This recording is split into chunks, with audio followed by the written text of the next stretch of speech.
Hello दोस्तों, welcome to my new video. देख सकते हो इस बार मैं एक मांगा लेके आया हूँ। आपको ये मांगा अच्छा लगा होगा तो लाइक एंड सब्सक्राइब कर देना मेरे भाई लोग, इतना तो बनता ही। तो बिना बकवास के चलते हैं मांगा की तरफ। तो कहानी के शुरुआत में हमको एक कमाल का प्लेस दिखाया जाता है, फिर हमें लेखक के द्वारा बताया जाता है पूरे जगह में सबसे ज्यादा ताकतवर डेविल किंग, जो कि बहुत ज्यादा ताकतवर था। उसकी पूरी ताकत एक बुक में समाहित होकर चारों तरफ फैल गई, the book of nine scroll.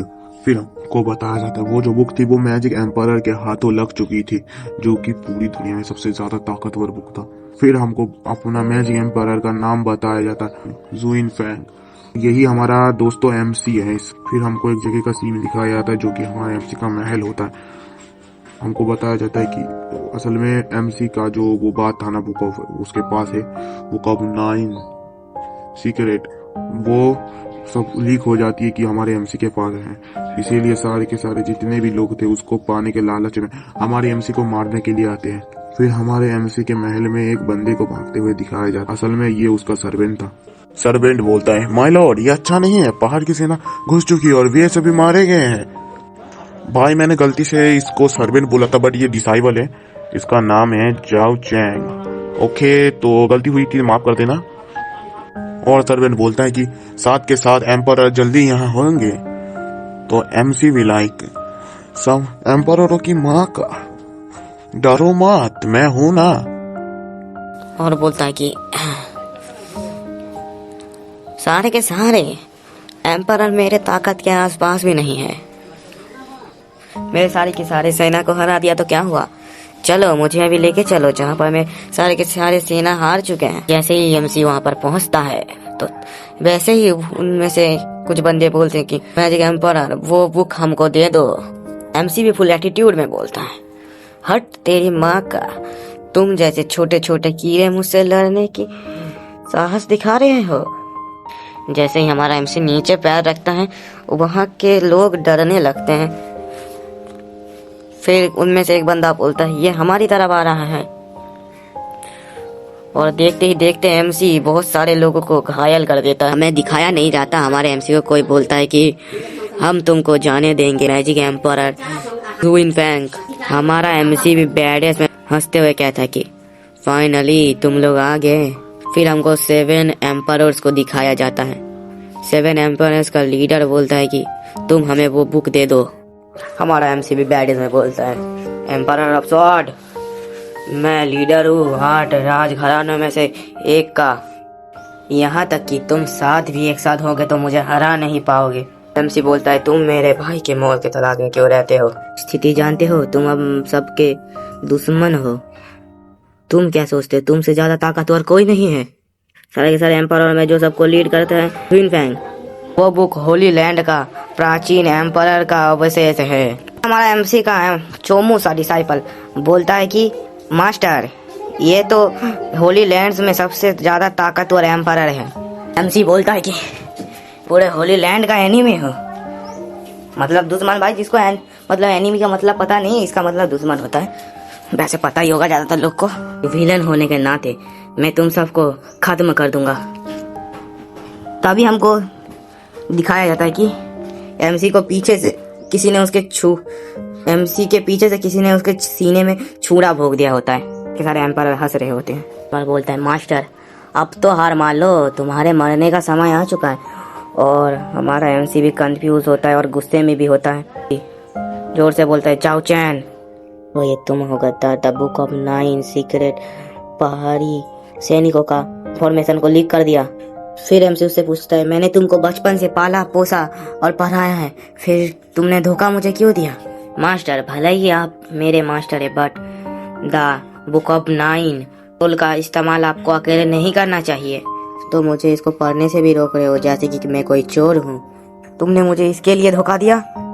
फिर डिसाइबल कहता है कि मेरे बारे में जो भी सोचो, पर तुम अब मेरे नए मास्टर से बच नहीं सकते।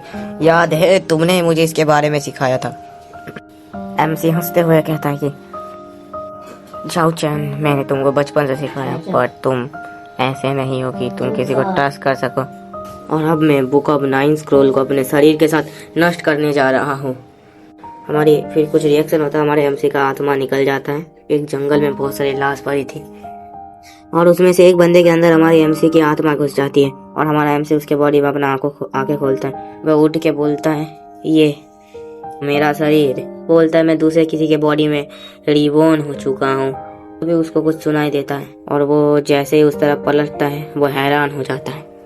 वो देखता है उधर से कुछ खतरनाक से वुल्फ्स उसकी तरफ आ रहे हैं, बहुत तेजी से उसकी तरफ बढ़ रहे थे।